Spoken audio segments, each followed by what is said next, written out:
Welcome back to the Matter of Facts podcast on the Prepper Broadcasting Network. We talk prepping, guns, and politics every week on iTunes, Stitcher, and Spotify. Go check out our content at mwfpodcast.com on Facebook or Instagram. You can support us via Patreon or by checking out our affiliate partners. I'm your host, Phil Rabalais, and my co-host, Andrew Bobo, is on the other side of the mic, and here's your show.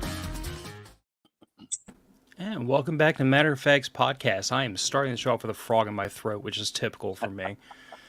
But blame the constant allergy season down here in South Louisiana. Welcome back to the show. If you're listening live, drop comments on us. Let us know what you want to talk about. We have with us John and Duncan from US Night Vision to talk about either the most financially crippling cool guy thing you can purchase as an adult, or the absolute cheapest superpower real people can actually afford. So, first of all, thanks for coming on the show, guys, because, our audience doesn't want to listen to the two of us drone on for an hour about this subject. But y'all know better than we do anyway. Right. Let's, there's a ton of things to talk about, gentlemen. Yeah. From just that question alone, there's, that could be its own segment, but it's not. That's not the purpose of today's segment.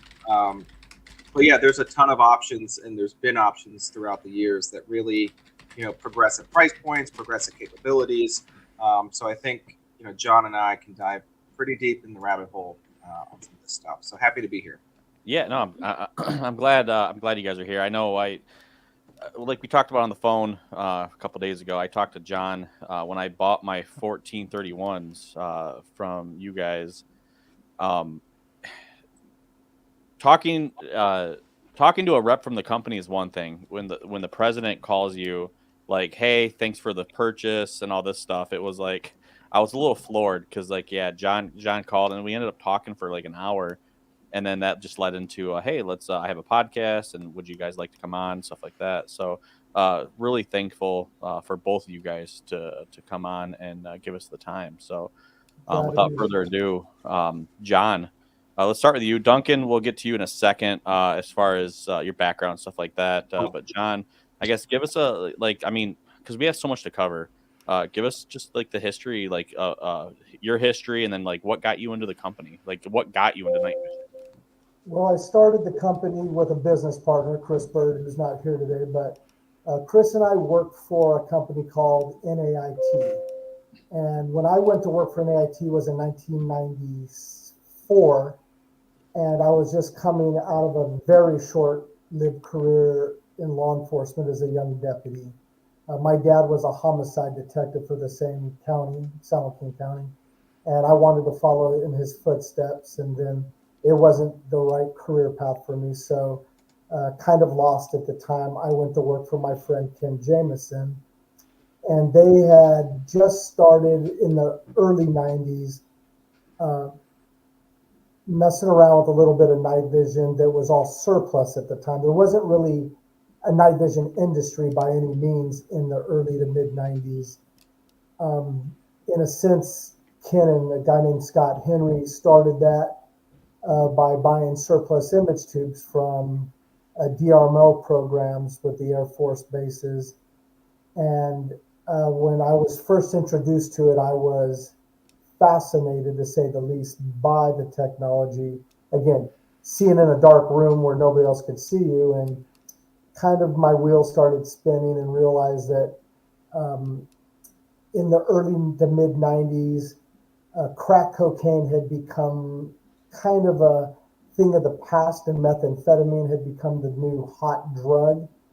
And as it grew, law enforcement's response to it was doing, raids and serving warrants in houses that they believed that methamphetamine was being manufactured. And so I started connecting the dots the best I could and brought this to the attention of my dad and his agency, hey, before you go, throw some flashbangs and kick a door into a dark room, you're going to get caught off guard, look at this technology. And so my fascination became more of a love of it. And then the next thing I know, I'm directly involved with this company, NAIT, to kind of promote this technology.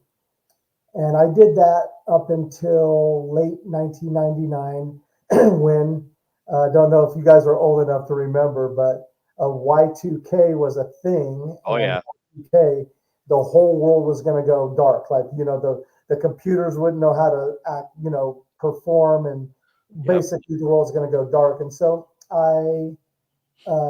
at that time, I really was pushing the night vision narrative to even other avenues. And my business partner, Chris, and I were employees of NAIT, and we were running the company for the most part. And we just decided one day, actually on a trip to Louisiana, go figure, uh, we took a trip out there to go meet with some guys that believed that Bigfoot existed, and we won't get into that in any detail. But as funny as I thought that was, these guys were willing to pay or spend, tens of thousands of dollars to go hunt Bigfoot. So we had a 20-something hour drive there, and so we talked about things, and we decided or determined that, hey, we're doing all this work, and the company's making all the money, and why don't we just do this for ourselves? So after that trip, we decided to start US Night Vision. Started it out of the kitchen of a 700 square foot home that I was renting, and then the rest is history. So it just, a year and a half later, 9/11 occurred. We were off to the races, and with God's blessing and direction, we grew our company over the last 23 years, and here we are today. And we brought Duncan on board just to give Duncan some credit. He wasn't steel. We stole him in a sense. We, I guess, made him an offer he couldn't refuse. And what I love about Duncan, for an older guy, I'm 55. I'm definitely, a 55-year-old guy who's more set in my ways, not very current. It's hard to stay current with as fast as advancements of technology moves. Duncan's a younger man, and he is very relevant and current. He stays current, and I've learned a lot from him in the short time that he's been with us, and that's why I asked him to participate, because he's going to be able to probably tell your crowd, teach your audience a lot more than the old dinosaur guy. No, So I mean, Duncan, with that layup, like what got you into this world? yeah, that First of all, not to totally put you on the spot, but how old are you? Let me ask you this: how old do you think I am? You can't ask me that.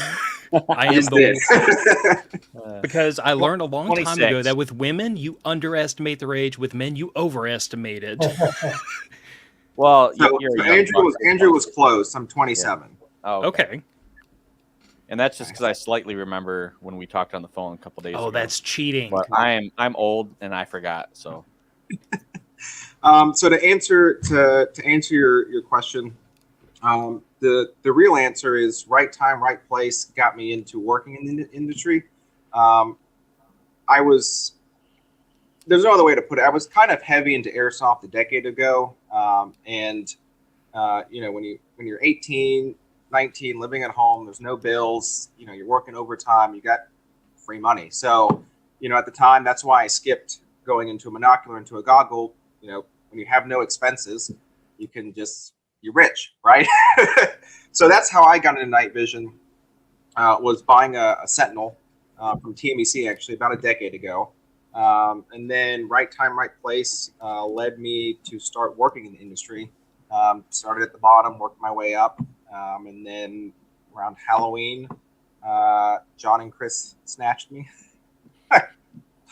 And the rest is kind of history. But, like John was saying, I do stay current on social media forums. I do stay current with manufacturers internationally, domestically. What's next for the military? What's next for the commercial market? More importantly, trends in tube performance, trends in system performance, housing's coming out. So we can dive into all of that. But, long story short, really is the right time, right place for me to that's how I got into night vision. Was just luck of the draw. Wasn't looking for it. I don't know how you really look for work in a night vision industry per se. So it was really right time, right place, all through airsoft. Oh wow! But that's the thing is like the airsoft industry, it's growing and it's become pretty big. So it's funny you bring it up. I was actually just diving into the numbers last week. Airsoft's almost a $2 billion global business. Wow. And the U.S., I mean, it's like 1.78, if I recall correctly. And the U.S. has over 60% of that. And that's just 2022, 2023. So it's only going to continue to grow and exceed a $2 billion global business. So as much as it's, as regulations on guns and firearms happen, airsoft also downstream from that. But airsoft's a great outlet to test communication, to test out team dynamics, to test out your kit. Back then, even a decade ago, I was, heavy into the Cry stuff, Cry kit, JPC 2.0, airframe, all of that stuff. And you have a massive audience in the airsoft community who are like-minded like myself, who, when they get into airsoft, it's their real steel kit, right? The only thing that changes is your airsoft mag and your firearm. So, there's been a big shift outside of airsoft quality kit equipment,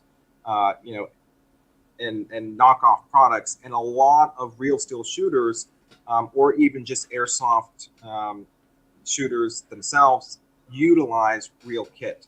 And real kit is night vision. It's real lasers. It's real, Spirited Systems, Cry Precision, LBT, and that has shifted over the last decade. But airsoft's a huge market.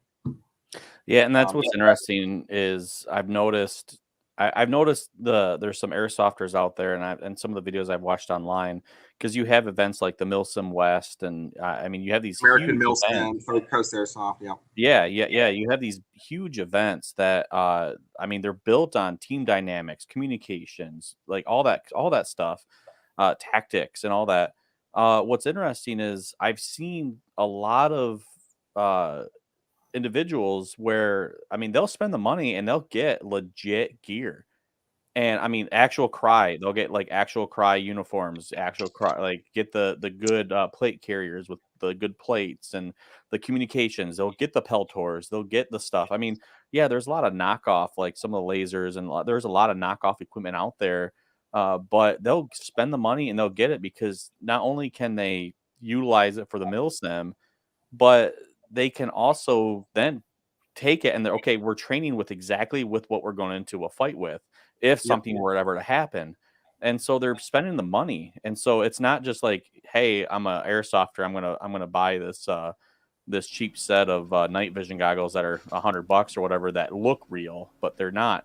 No, they're spending they're spending the thousands of dollars on legit night vision. They're spending the thousands of dollars on lasers and all kinds of stuff, lights and everything, to make their guns completely realistic to what they are actually going to carry, or would carry. And that's the thing is, like, when we're looking at a world that we live in currently, where crap it's happening all around us, and the fact that we might have to defend ourselves at any given moment, the fact that someone is training with their gear, because like the classes I've taken and everything, the motto is to train to become a better arms,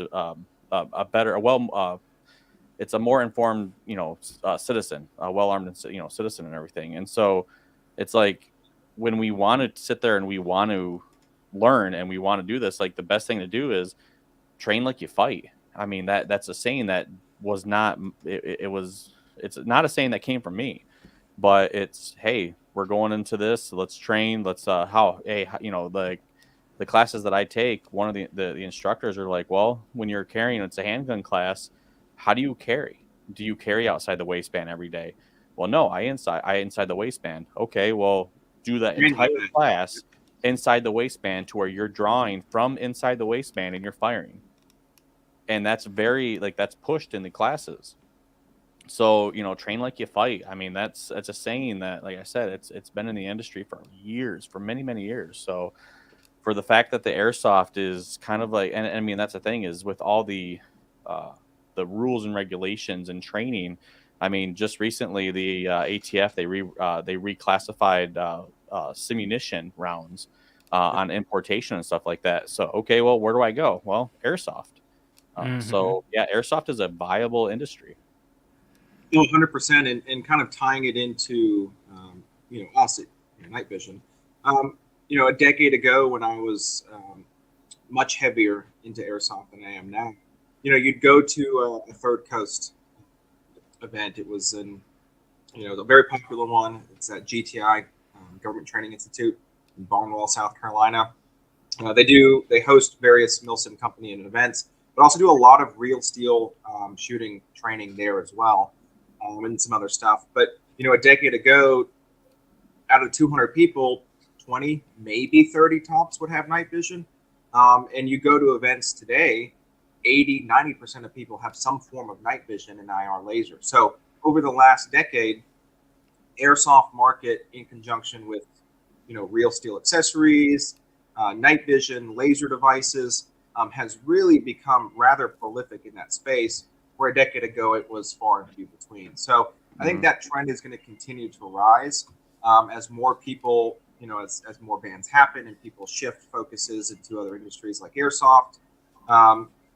I think there's just going to be this new level of expectation when you're playing airsoft, is most of these end users on the field are going to have real kit, right? The days of clones, the days of cheap China Alibaba alternatives are gone. These people want to train with their real kit, and the only way to do that nowadays is airsoft. So I think as the time goes by, just more of that's going to happen. And I think we can chalk that up to a lot of veterans that came out of theater. I mean, you have such a huge tens and tens of thousands of veterans that came out of theater, were in combat. And again, if you think about what guys are buying, even our kits, our on target kit, which is really a polite way of saying a gunfighting kit, because that's what it is the same thing that guys have in their loadout kits. Like, what you're seeing is really just a continuation of the war that's now ended in Afghanistan, OEF, that is being over. I think that if Duncan was to run numbers, not that we ask because it's not our business, but through just my communication with a potential customer, the next thing I know is like, yes, he was in Kandahar, this is what he did. And he's just like realizing that when he was there, he had these tools that allowed him to have, whether it's a superpower, just stay alive. And now he's a civilian in the United States, and he sees the deterioration of America and the progressive movement. And his concern that, hey, I think, Andrew, you mentioned it a minute ago, just like we're living in a time where it feels like crap's about to hit the fan at any time. And if crap hits the fan, how do I protect my wife and kids and my family and myself? And we know the best way to do that is to kind of replicate what went on in a foreign land for 20 years. So, guys, I mean, you look in your safe, you probably have more AR-15 platform, rifles than you need. And so I think people are saying like, well, I only really need 2 or 3. I maybe only need 1 squared away carbine to protect my family and protect myself. What else do I need to add to that to really make it a full kit? Well, we need, body armor, maybe a plate carrier, but we need the night vision, we need the thermal, which we haven't really talked about yet. But I know that thermal has become so advanced and so much less money. I mean, if I go back when I first started my company, thermal was just like out of most people's budgets. You're looking at $12,000 20 years ago, which would be the equivalent of even more. Now, and with the advancement of these clip-on thermal devices like a Cody or a product like the Cody, there's others that are much less expensive than the E-Cody. But Jerry 5C. What's that, Duncan? The Jerry 5C is what you're Yeah, like saying. the Jerry. Yeah. Like, you know, for under $5,000, you put it on the front of your 1431 or your PVS 14 or your 31 Delta. And now you've got thermal overlay. If a guy is on your property or if a person is on your property and he's triggered a camera or knows that you're looking for him, even if he's laying down prone on your property trying to hide from you, you really can't hide from it. He's just like, I run an edge detect mode on mine, and it just outlines his body. I mean, if he's trying to hide from you behind a tree, you'll just see him outlined behind the tree. If he's laying on the ground prone, you'll just see him laying on the ground prone. And it's really a very practical technology, but at the same time, it kind of clears out everything that it's doing. So Duncan can talk more about that. Yeah, no, thermals. I mean, geez, we could talk. That's another podcast. Yeah, I have a friend of mine that has an E-Cody, and I that's my next goal is to get a clip-on thermal. The new E-Cody is, I think they're about $8,000, if I remember right. But the Jerry, they're about 3 or 4, I want to say. But right. So my thing about thermals, and I'll just briefly discuss it, is, you know, I look at thermals through the eyes of COVID, right? Let's look at all of the advancements that China has made to the thermal market, right? Infrared. They can make it faster. They can make it cheaper. Not necessarily better, but it doesn't necessarily also have to be better. Yeah. Right. Yeah. We're looking at products that are somewhat in the same realm, but infrared, which is manufactured in China, they do it quicker, faster, and unfortunately, because they do both of those, they do it better, right? And it's become more prolific in the hunting space. It's become more prolific in the everyday prepper space, handheld thermals. So companies like IRA, Infrared, companies like Armasight, Envision, Trigicon, the ones who are making thermals, they're all making or striving to make more additional, kind of more cost-conscious models that fill more roles. So thermals, there's nothing wrong with the China thermal. You know, during COVID, China's police, you'd see it all over the news. They'd have heads-up displays like F-35 fighter helmets reading people's temperature in the streets. Yeah. We don't have that. I mean, if we do, it was never published. So, you know, they're just iterating a lot quicker than we are, or U.S.-based companies are, I think, and they're just doing it cheaper. And you know, because of COVID, a lot of people no longer necessarily have the same extra income. We're not getting a COVID check. We're not, you know, inflation is at an all-time high. Nobody's expenditure income is what it was 5-10 years ago. So when you have these options coming into the market that are more budget friendly or cost conscious, they're just going to be popular from the get-go. And I think, you know, some of these China thermal manufacturers fit that ticket to the T. You know, your Jerry 5 or your Jerry 5 CE5 battery pack or non-battery pack, they're like 4,000 or a little, you know, right in that range, where other, you know, in the same realm products are double or triple the price. And you do get more out of those more expensive products. Don't get me wrong. You know, a Jerry C5 is not an E-Cody. It's not. Right? It's based on that, but it doesn't have all the same features. It doesn't have all the same quality requirements that Saffron does. It just doesn't. But I think in the commercial space, a lot of commercial end users who maybe have no military experience, no experience on this kit, or their you know, group of people don't have experience, they're fine with the Jerry CE5. You know, they don't need that $9,000 clip-on. Nothing wrong with that $9,000 clip-on, but for the everyday person, do you need a heads-up display? Do you need comms capability? Do you need to be able to have ATACs? No, we just don't. So because of that, those, you know, alternative options, those less expensive options are pretty fruitful in the industry because of that. Yeah, and that's the thing is, and I guess let's get into that. So I know we talked about this on the phone a couple of days ago. For one of our biggest questions we get it's just, where do I start? whether it's preparedness, where do I start in the preparedness world? Like, food, water, supplies, all that stuff. Where do I start with an AR platform? How do I build it or whatever?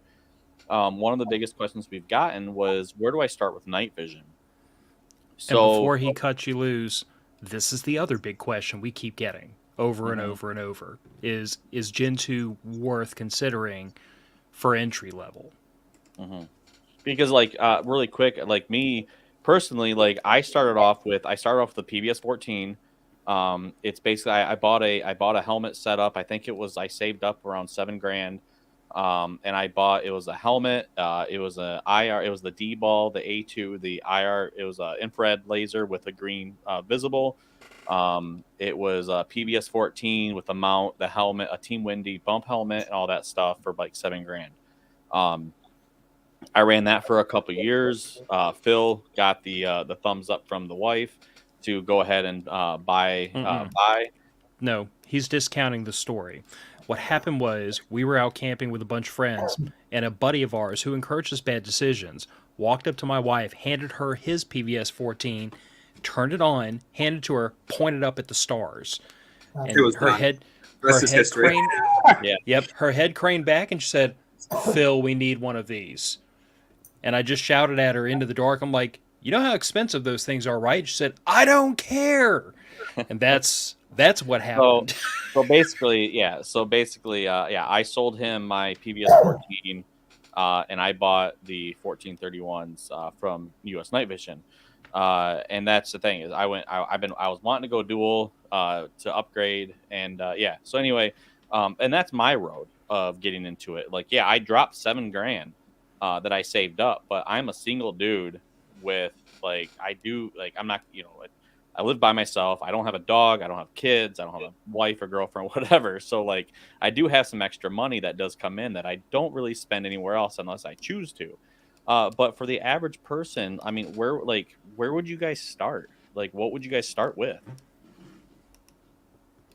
You want to take it, Duncan?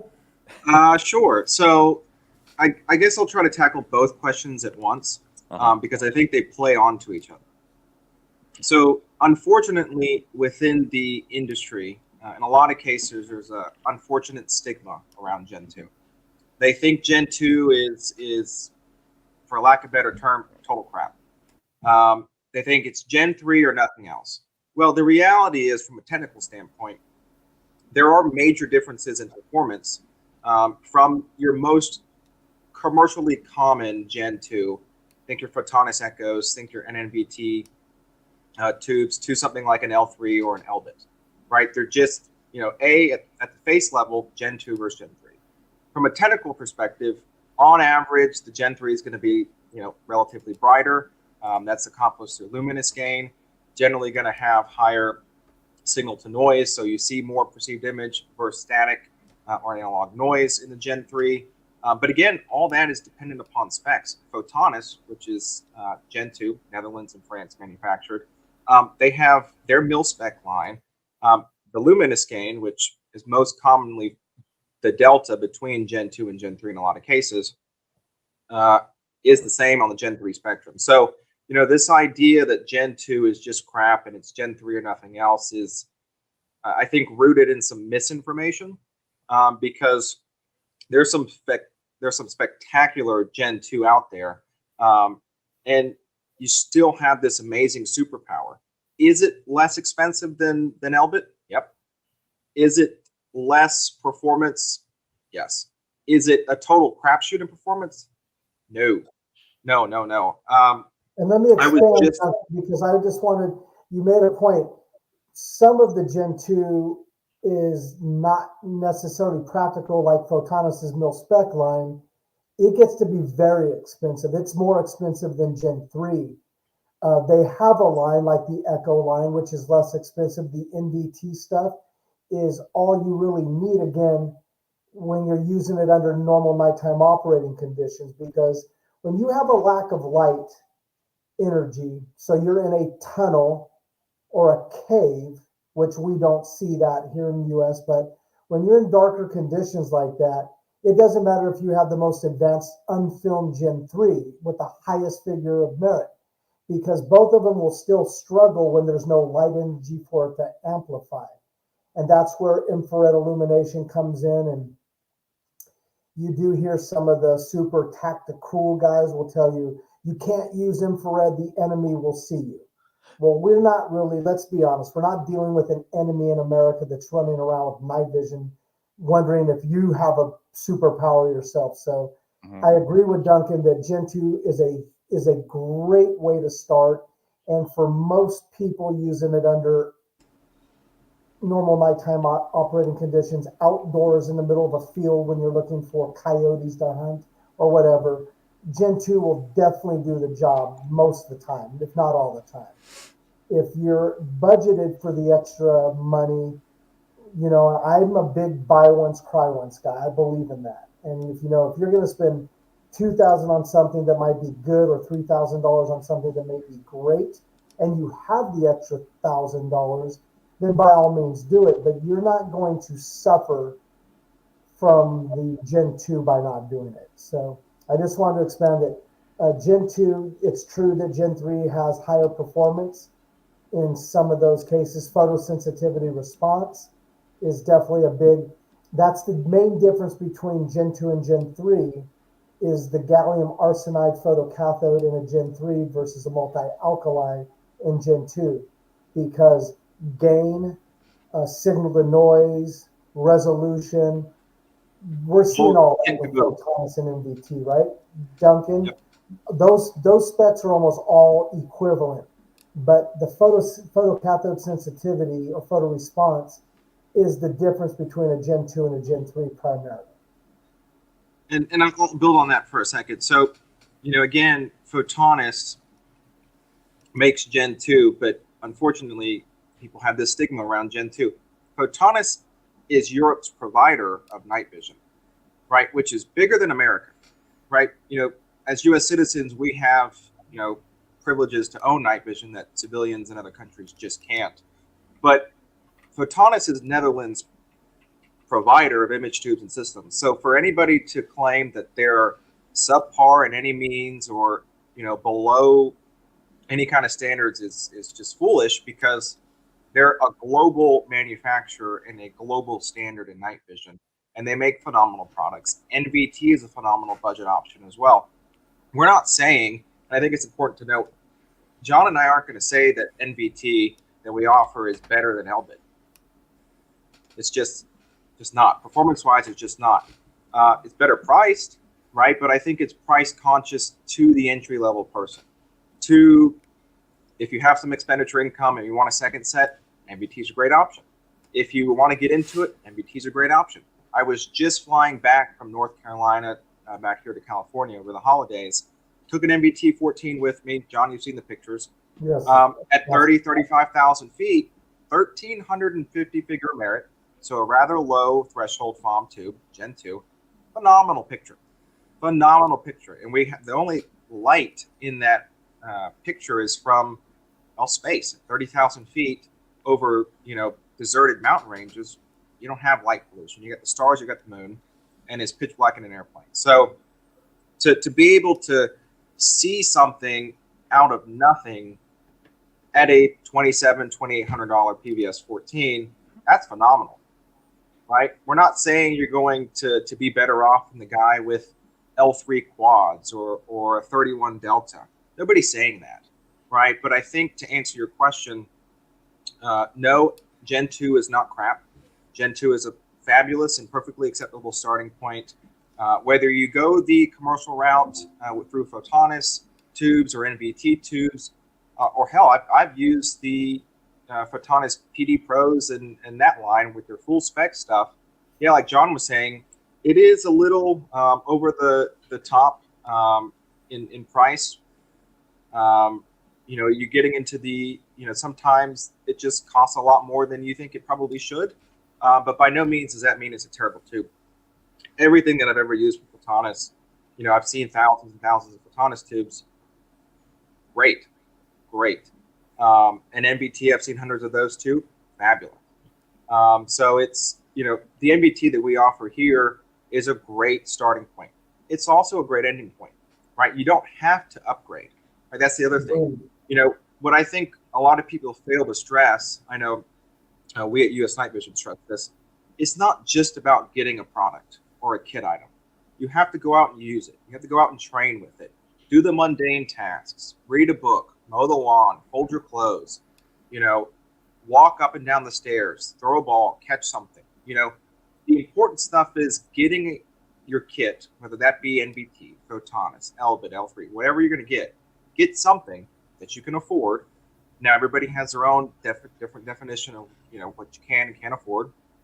Person to person, that's fine. Just get something. That's the important start.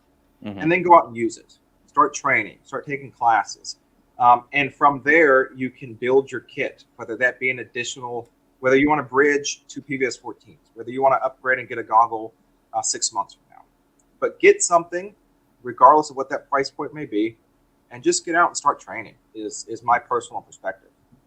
Yeah, and before we get into, we had a comment in the chat here. Before we get to that, really quick, I guess I look at I look at night vision kind of like I look at building a rifle. When you're under a budget and you're building a rifle, it's like, okay, this month I can get this part, this week I can get this part, stuff like that. When you're putting money away for say a PVS 14. Would you say it would be good to just maybe start with like a Team Windy bump helmet? Start there. Hey, okay, I got the bump helmet. Okay, now I'm going to buy the mount. Okay, buy the mount. Okay, now I'm going to buy, either the laser first, because I truly believe that a rifle needs a IR laser, IR designator, or something. Or if you have a pistol, I believe that red dots are needed on a pistol, especially with nods. Is that a good way to think about it? Like, is that a good way to approach, like, when you're under a budget, putting so much away for, okay, I got this PVS 14 I really want. It's $3,000. Okay, I'm going to put $200 or $100 a month away, whatever I can afford, towards this PVS 14. In the meantime, I'm also going to try to put some money away for the helmet, the mount, a light, an IR light, a laser, stuff like that. Is that a good way to approach it too? I would recommend so US Night Vision has always sold turnkey kits. Mm-hmm. And I know that I'm aware that there are some other companies that will sell you a PVS 14 and you're forced to either hand hold it to use it.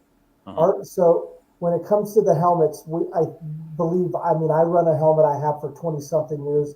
It is the way you really want and should run a night vision device. Mm-hmm. But instead of waiting to purchase something, I would say, I think Duncan actually referenced this earlier.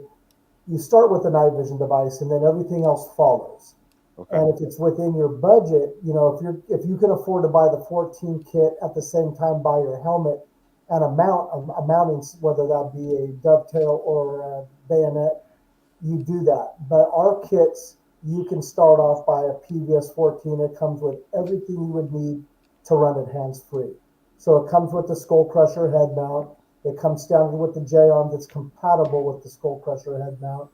And then you have a PVS 14, and if nothing else, and crap hits the fan, training is key to anything we do, whether it's golfing, basketball, badminton, or something else. You got to get out and use it. And so part of that is instinctive shooting. If we all can relatively point well, we can shoot a weapon well enough to hit a target at closer distances. So you don't run a night vision device without an aiming device like an IR aiming laser for sure. But if you can't afford that, I wouldn't recommend necessarily waiting to be able to afford your laser before you get your night vision.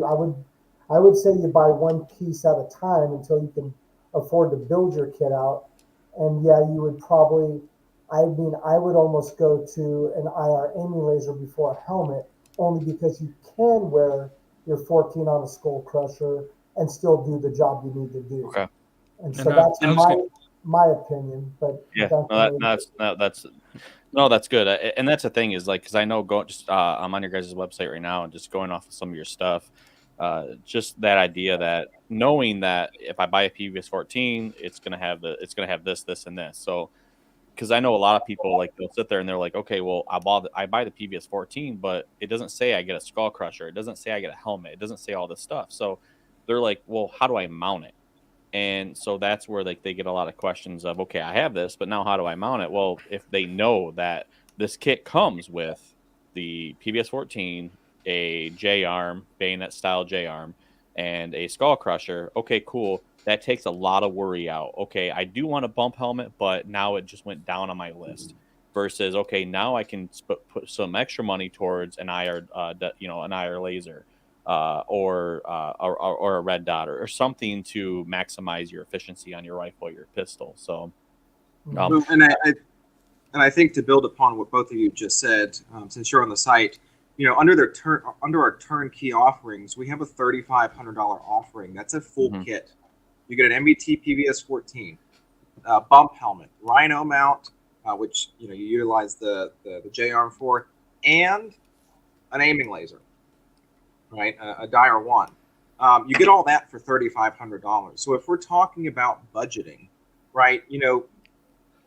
What's great about us at US Night Vision is we're giving you some damn good performance for not a lot of money, right? If you take $3,500 and shop around, there's a lot of places that you're just going to get that single unit, or you might not even get a single unit, right? And we have offerings and opportunities for anybody to take advantage of, which is, for that same $3,500, we're giving you the whole kit and caboodle. You get the helmet, you get the bump, you get the adapters, and you get a laser. And you can always upgrade to Elbit or upgrade to a goggle. So there's just a ton of opportunities to maximize your spend with us. That's not necessarily breaking the bank, or when you're shopping around, it could be on par or even less in some cases to others. And you just end up getting a lot more from us. So I do want to circle back around to this question that's been lingering, and this is probably the perfect spot to put it in. But somebody asked if they purchase, I'm pretty sure the exact same kit you just referenced, would they be able to upgrade to Gen 3 or dual tubes later without having to upgrade the mounts? I know the answer, but I want to hear the answer is it depends on how they kit the kit. So if they're yes and no.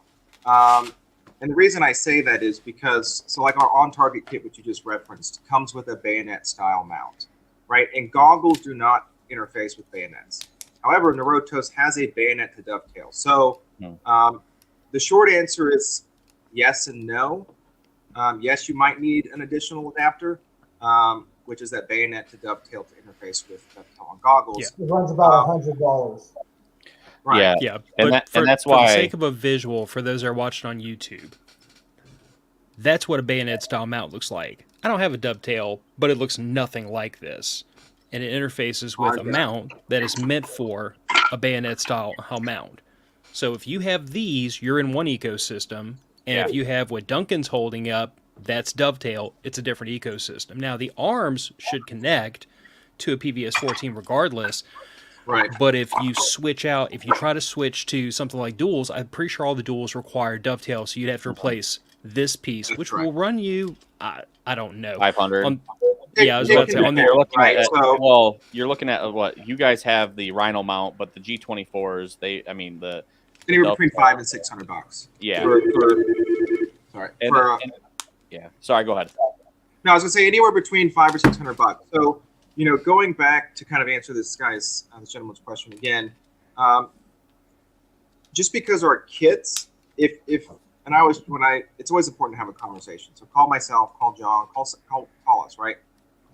If your long-term strategy is in 6 to 12 months to get from a 14 to a goggle, we will build you a custom solution where you don't have to get an additional amount later. Yeah, it might upfront cost you a tad bit more if you're getting a G24 versus a Rhino and a J-arm, a dovetail J-arm versus a bayonet style, right? It might cost you a little upfront, but you're going to have some better mounting options from the get-go. And then down the line in 6 to 12 months, you have that G24, which interfaces with every goggle out there, and then every monocular. Or if you want to dual bridge your goggles, you already have that G24 to put it on on a dual bridge, whether that be a powered or non-powered, panel bridge or what have you, right? So you can approach it a few different ways. My recommendation is that for anybody who has long-term, in the 6 to 12 month window, ambitions to go from a monocular to a goggle, go ahead and just give us a call. Let us upgrade your mount from the start, right? So you don't have to get another mount down the road. Yeah. And you do end up saving $100. Yeah, and that's the thing is like that's what I found was so when I sold basically Phil bought my PBS 14 kit. I sold him the PBS 14 and the Wilcox mount and and the J arms and stuff like that I had just because I knew like I needed to get into the dovetail, but then I didn't take an account of buying the dovetail. So then when I realized that, I reached out to John and basically like I ended up buying a Rhino mount for the dovetail. So yeah, I mean, it ended up working out, but yeah, that was the biggest thing that I overlooked was going from a PBS 14 to the duals is going from a J arm bayonet style to the dovetail. So, and and that's gonna be. I mean, that might be one of my next purchases is the Wilcox G24, just because of how tight it is. But that's besides my point. But yeah. So I want this question from Raggle Fraggle here. What's the pros and cons of a weapon mounted night vision versus headgear mounted? I think you get the most experience with weapon mounted platforms.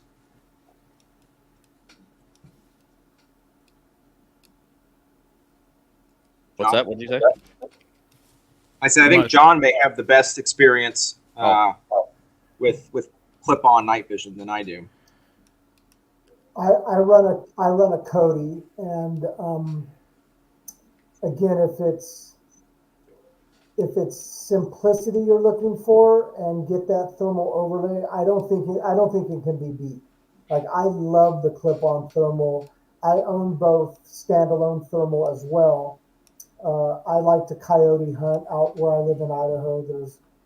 We're surrounded by dairy farms, and where there's cows, there's coyotes. So a dedicated thermal weapon sight is something that I would recommend for the hunting side, if you will.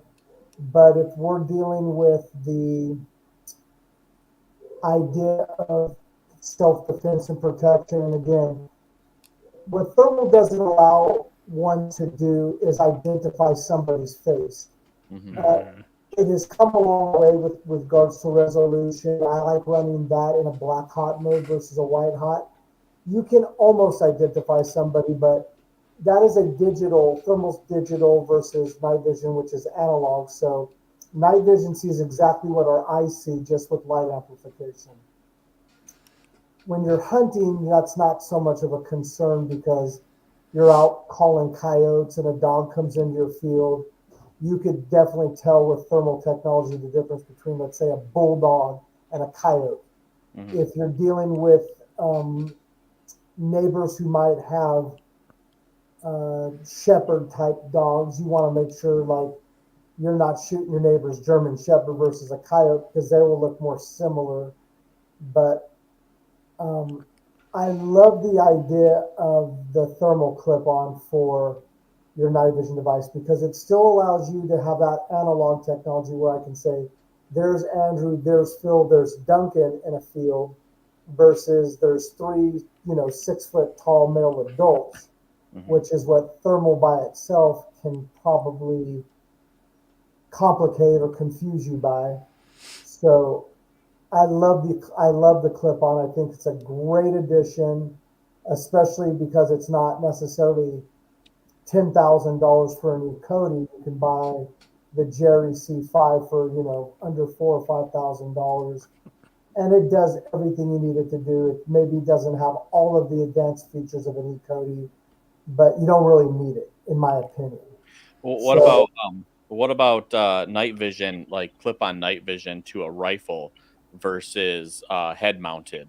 Like if we're looking at just night vision and you had so much money to spend, would you spend that money on like night vision device that goes on a rifle, or would you rather, or would you put it on the helmet?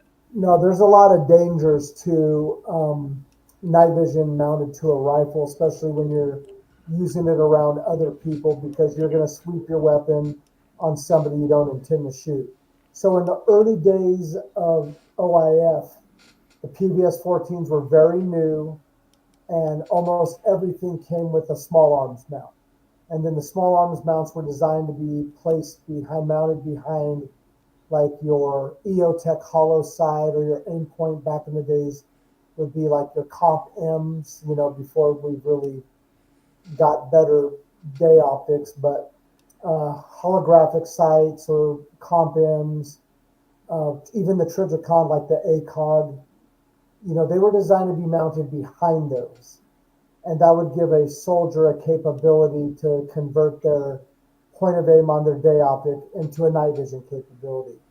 The problem is when you were marching in a desert or whatever, and something would come in within your field of view, and you would sweep your weapon across your buddy standing next to you. It was very dangerous, and we just got phased out of it pretty quickly.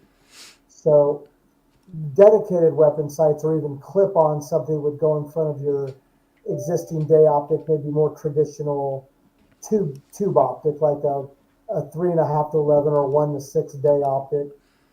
I think that's great for, again, getting back to your hunting purposes, but not necessarily for a standard of use.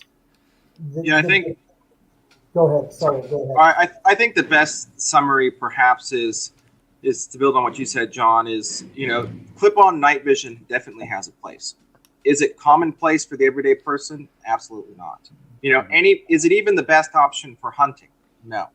I think thermal is probably, the advancement in thermal has probably made thermal the more obvious choice in the hunting application, but you still have a really small group of people who want to shoot at night distance, right?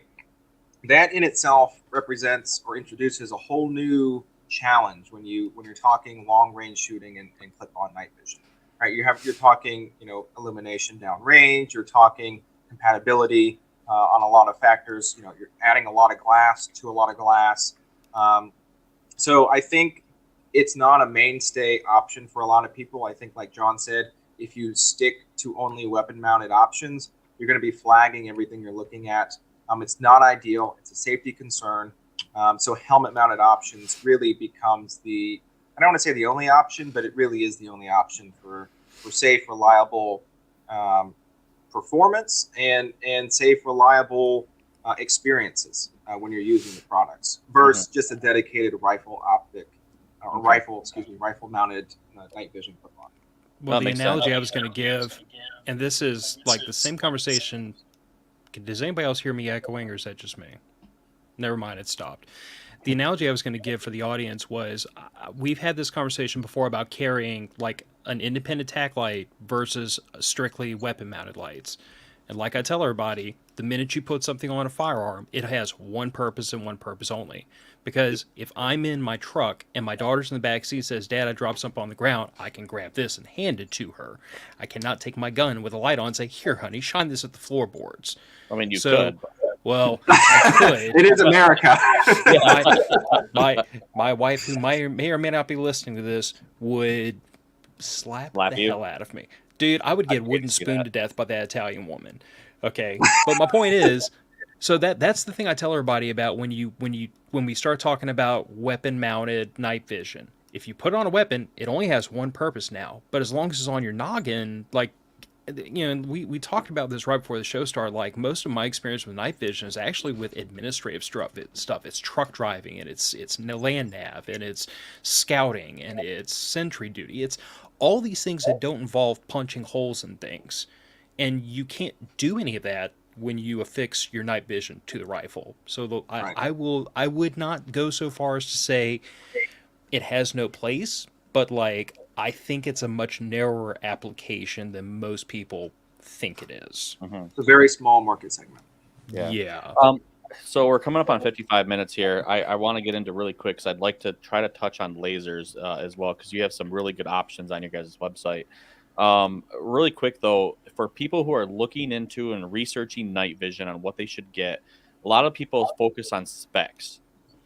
So we have things like FOM, the figure of merit, the SNR, the EBI, stuff like that, the Halo. Like when someone is looking at, when they're researching what they should get or what is good, what's something that they should look at? Like what's a number? What should they pay attention to? I don't necessarily think there is a number. There's not necessarily a cut or dry yay or nay, right? I think it's unfortunately the case in the commercial market now over the last couple of years where people are spec intensive, where they may not, they go down a rabbit. I'll simplify it. They go down a rabbit hole that is probably outside of their depth, and not all information on the public forums or public access is even accurate. And I think chasing FOM, chasing SNR, chasing whatever you're chasing spec wise, I think you end up getting too caught up in doing that you fail to realize that there is no perfect tube. There is no perfect night vision system. I totally agree with what you're saying. Totally. Yeah. John and Chris have toured L3. I was just in Roanoke touring Elbit, seeing how tubes are made. If these tube manufacturers could make the perfect tube, they would, right? Because they could charge whatever they want. Right. But that's why you have certain spec thresholds, right? And everything from us, everything that we offer, publicly, is already at a higher threshold than the minimum performance spec of that specification.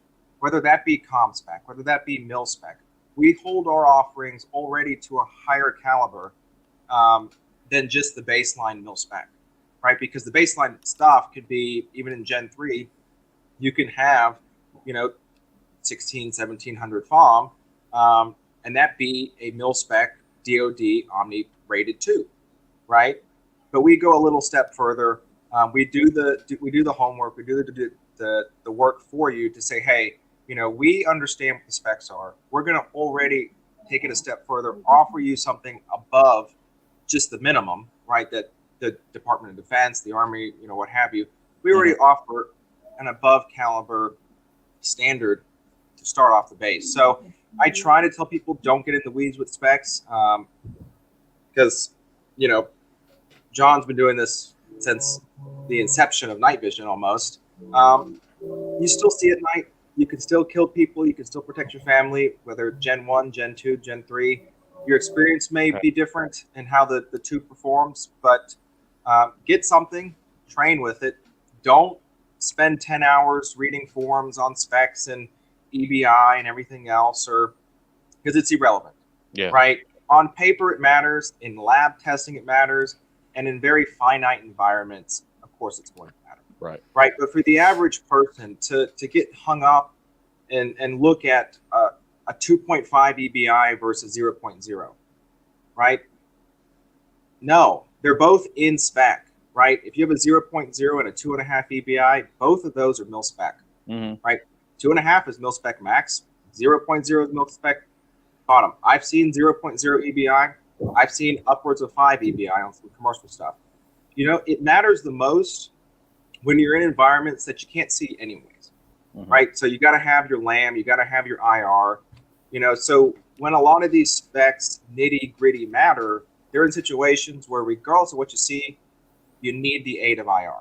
It's only going to benefit you in those situations. So don't get hung up on specs. We're already offering a higher than minimum standard across the board on what we offer at US Night Vision. So don't get hung up on the specs. You're going to be presented with situations where IR just needs to happen. You need to have it. And that doesn't matter I do the analogy, it doesn't matter if you spend $1,000 or $1 million. There are certain situations where if you don't have IR, you're screwed.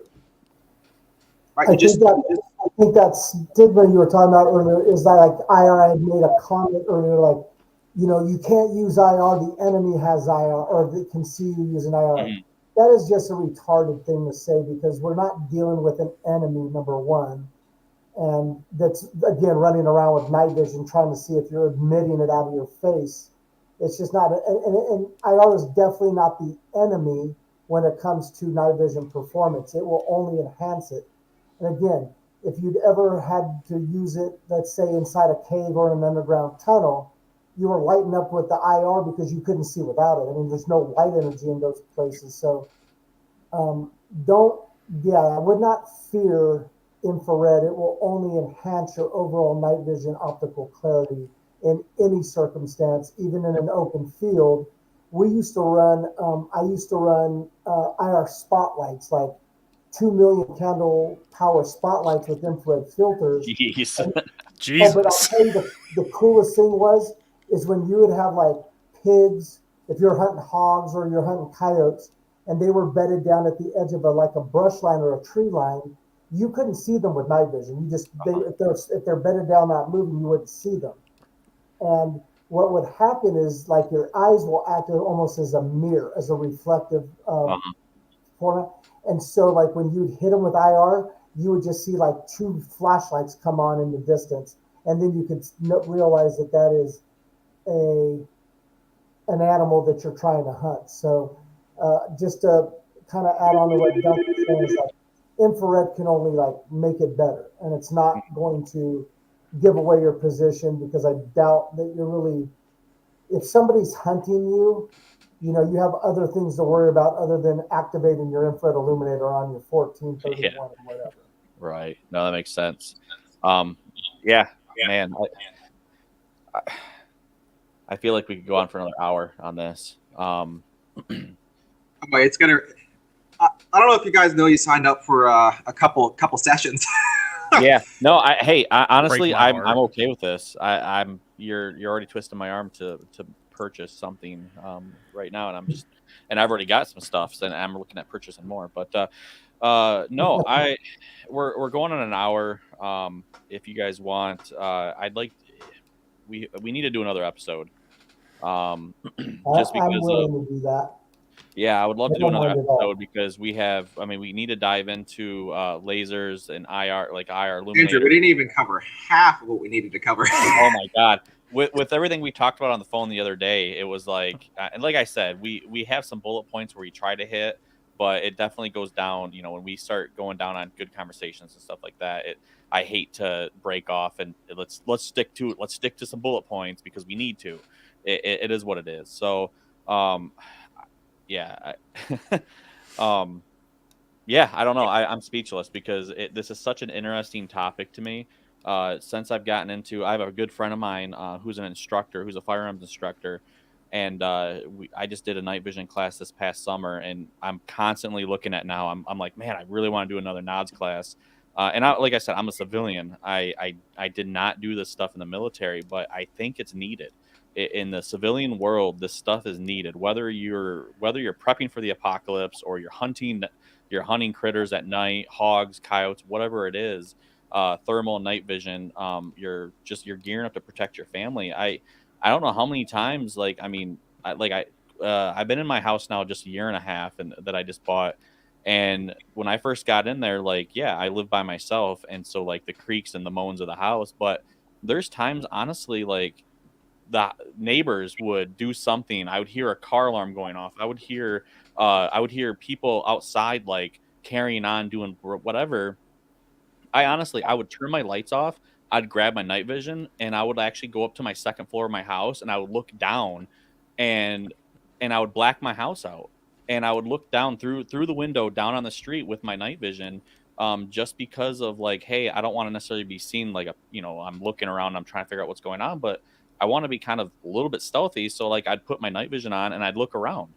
And that's just and when you're thinking about worst case scenario, whether or not it's a crap hits the fan or whatever it is, you got to be prepared. And doing this kind of thing, I feel like you're just trying to protect yourself. And yeah, it might sound silly, but when you have somebody that it sounds like gunshots going off, not right next to your house, I mean, I'm putting my freaking night vision on, and I I put my night vision on, I grabbed my pistol or rifle, whatever, I've done it a couple times, and I ran and I blacked out the house, just because I was okay, well, what's going on? And so information is key. So I'm looking out, I'm like, oh, it's people freaking being stupid, and they're lighting off fireworks that sounded like freaking gunshots. Like, and so, nothing to be afraid of. But, and unfortunately in my town, we have a prison that's not far away from me. The meth is pretty serious in my neighborhood, in my city. So I don't want to be like, and this is where I'm with civilians. Like, really, I'm really pushing for people to get night vision. It's needed. And so having you guys on to kind of break it down, like I said, we talked a lot. I mean, we talked a lot about different things, but I'd love to have you guys on again. Like I said, we're approaching. We just went over an hour, so I know you guys are pretty busy, but I'd love to have you back on. I know. Absolutely. I know we talked about this during the initial call, but I wanted to publish this. So for any listeners of this podcast, if you use code MOF, it'll save you 3% on anything on our website. So if you're buying night vision, if you're buying a laser, use code MOF.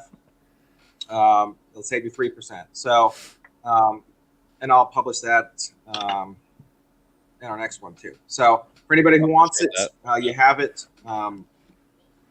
But yeah, just a little side note, throw that in there. Some additional savings for the podcast. No, I really appreciate that. I wanted to, sorry, Andrew, I was just going to add to what Duncan's saying is that one of the things that Chris and I have been able to do over the years, again, we're very blessed. I'm not taking credit. We've done a tremendous amount of business over 20-something years. I think it's like $160 million. Like, what it's allowed us to do is it's allowed us to inventory night vision components to build. Like, we don't for lack of a better analogy, like, we're not like a fast food restaurant. We don't put a bunch of food underneath the burners. Like, our guys, our technicians are literally building night vision daily for orders that are coming in, the week before. And like during COVID was a huge ego builder for Chris and I, because instead, like, we saw our competitors like quoting out, like, without exaggeration, like 24, 26 weeks, a half a year. And like, my comment to my tribe was like, dude, the Civil War will be over in 6 months. Like, you're going to lock up $5,000-$6,000 and then wait 6 months. Like, half of these companies will be out of business. And like, for us, we were shipping in, like, even during COVID with, supply chain issues, like, we were shipping within 4 or 5 weeks. I think like today we're shipping like, and we always, like, on the website, it'll tell you like 30-day lead time. And we want you to give it up to that 30 days, but we're shipping like in 4 or 5 days. Like, I mean, you buy something today, you're getting a tracking number of your shipment within a week. Sooner. I mean, I bug the crap out of John and Chris, so we make stuff happen a lot quicker. We just like to play it safe. So John's downplaying how good our service actually is. Not gonna lie, that 7 to 14, day lead time on everything on our site, 7 to 10 days. No, it doesn't actually take that long. Give us that long, and then let us surprise you, and whatnot. But no, we're, like John said, we are building every day. Under promise, over deliver. Over deliver, yeah. That is kind of the base model of the company, and has been. And giving Duncan and Chris, because I live in Idaho, for the obvious reasons that people like me leave California daily. I left California like 12 years ago, but they run, my company runs very efficiently, and very proud to say that I give that credit to the Dominics, the Duncans, the Chris's, the Steves, the Joes, the Kalins. Like, the team that we have in place, we just run a company the way we think it should be run. And again, that is that under promise, over deliver mentality. And so that is what we are very honored with. Some of the reviews that we have in the market, there's a lot of mostly very nice things said to us. I don't even think there's any negative things, because we haven't made mistakes in long enough time that pops up. But yeah, we are definitely on top of the game right now. Yeah, no, I mean, that's a really good point, because I hate to be the one to point out the elephant in the room, but like, night vision is by no reasonable person's metric a cheap thing to get into. And I think it is super important that, like you said, when you're taking a customer's money, and it's not an inconsequential amount of money. I mean, the amount of money I've spent on night vision, which is I think a pretty, entry level to intermediate setup at this point. I mean, that's more than I spent on the first 2 cars that I owned. You can't even buy less than, I mean, literally, like, you can't even buy a piece of night vision for $1,000. Not from us, anyways. We don't have anything that's inexpensive. But $1,000 to anybody, I don't care how much money you have, unless you just lost humility. Like $1,000 is a lot of money to anybody, I got to imagine. And like, you're spending like 3 times that amount of money with my company. So just like, to start. We don't take that for granted. Like, we understand, like, we've all been there. I ate mustard sandwiches for the first 3 years that I started my company. I couldn't afford meat to put in between 2 pieces of bread. And thank God that mustard in the year 2000, was still like 59 cents for a bottle of, store branded like mustard. Like, listen, toast that bread and put some mustard in between it. Like, you're eating steak and lobster, buddy. Like, there was some hard times, but we get it. And again, we want your customer base and our customer base to know that, like, we appreciate it. You put food on our table, and we return that by not sitting on your money for 6 weeks or 6 months, for that matter. So. Yeah, for sure. No, I do see, whether it's one of you or both of you. I'd love to have both of you guys back on, but I think we need to follow up, and I think we need to follow up soon on episode 2, and to cover additional night vision, such as thermal and IR, or not thermal, sorry, but IR and lasers and all that stuff, because there's so much to go there. The rabbit hole is huge when it comes to IR, up to night vision, especially when you have the IR lights, you have laser aiming, the laser aiming devices and stuff like that. So, but and where you get light lights, which in line with that conversation too. So I think a second or maybe even a third, depending on how the second one goes, may be warranted. I'm happy to come back. We talked about this on the phone, but I mean, heck, we'll talk about this more. I'd love to have you guys on as much as possible. We'd be honored, Andrew. So, you guys are awesome. We'll put it on the calendar. Yeah, for sure. So really quick, I mean, where can people find you guys? What's your website? Don't come over to our houses. The first, you might a bad idea. So we're on Facebook. We're on Instagram. www.usnightvision.com. We'll answer the phone. Numbers on Google. Phone numbers on the website. And for about 18 hours a day, 7 days a week, you can find me on live chat. So if you're on our website, go on the bottom right corner of our homepage, or any page for that matter, click chat, and you're chatting with me. We don't have AI bots. We don't have anything else. I do sleep sometimes, but for about 18 hours a day, 7 days a week, you can catch me on the chat. So the other day when I was surfing y'all's site before this show, that was you that popped up in the chat saying, "Hey, let me know if you have any questions." That's Duncan. Yeah, that is actually Duncan in the flesh. I apologize for calling you an AI chatbot. So I'm not gonna lie, I did, when I popped on your guys' website before we went live. I was looking around, and like the thing popped up, and it was like, it said Duncan. I was like, oh man, I should just say, hey, what's up? Like, in the middle of the show. You didn't write the podcast. Yeah. Well, it's okay. So I wasn't going to do this, but only because we brought it up. Funny enough, there's a listener called Brian who's listening to this podcast right now, who was also on the live chat. He might have been the guy who asked the mount. He went in the live chat.